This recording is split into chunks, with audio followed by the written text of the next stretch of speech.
शुभेंदु जी, जिस तस्वीर की उम्मीद शायद किसी ने ना की होगी, हम लोगों ने भी नहीं सोचा था कि इस तरीके की तस्वीर हमारे देश में देखने को मिलेगी, और वो भी नसरुल्लाह के लिए। लेकिन आज जम्मू कश्मीर से आ गई वो तस्वीर, और छोटी छोटी बच्चियां हैं जिन्हें स्कूल में होना चाहिए था, वो ये कह रही हैं कि हर घर से नसरुल्लाह निकलेगा। मैं बड़ा शॉक्ड हूं ऐसी बातें सुनकर।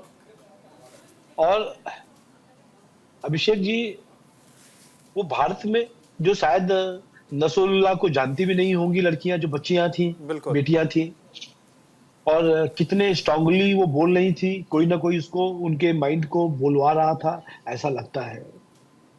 और वो कहावत हमको याद आती है कि बेगानी शादी में अब्दुल्ला दीवाना। ना कुछ लेना देना भारत को, बिल्कुल। ना कश्मीर को कोई लेना देना है।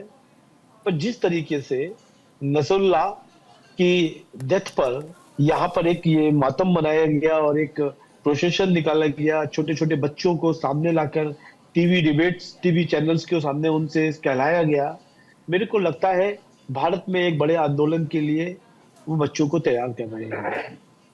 कश्मीर में धारा 370 हटने के बाद, 35 हटने के बाद, 35A हटने के बाद थोड़ी सी शांति आई। और आपने ये जो पत्थर मारने वाले जो लोग थे, बच्चे थे, वो दिखाई देना बंद हो गए।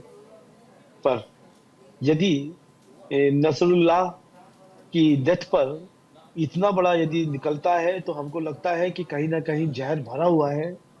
और उसको जिस तरीके से पीडीपी, एनसी दोनों ने उनको कंडेम करने की जगह पर उनको जो ये समर्थन दिया आंदोलन है, करने वाले, हाँ, समर्थन समर्थन दिया दिया है। है, हाँ, वो ठीक नहीं है। और भारत के लिए तो बिल्कुल ठीक नहीं है। भारत एक राष्ट्र है। भारत सभी विषयों पर अपनी एक एक्सटर्नल मिनिस्ट्री उसकी एक व्यू रखती है।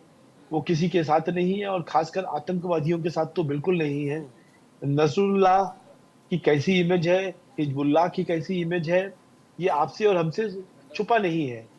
आज इस विषय के ऊपर राजनीतिक विश्लेषक, कांग्रेस के नेता, भाजपा के प्रवक्ता एक ही चीज रखते हैं कि ये इंडिया में नहीं होना चाहिए था, जो कश्मीर में हुआ गलत है, इसलिए हम इसको गलत मानते हैं। और ये चेक करना चाहिए कि कश्मीर में किन लोगों का उन लोगों के साथ कैसे कनेक्शन है। खासकर जब बच्चों को देखा हमने, तो हमें बड़ा हैरानगी हुई कि शायद हम लोगों को तो नाम सुना था, हमने थोड़ा बहुत पढ़ा था, हमने प्रवक्ता लोग हैं, हम लोग स्टडी करते हैं। बट जिस तरीके से छोटे छोटे बच्चों से कहलाया जा रहा है कि हर घर से नसरुल्लाह निकलेगा, वो अच्छा नहीं है, देश के लिए ठीक नहीं। बिल्कुल।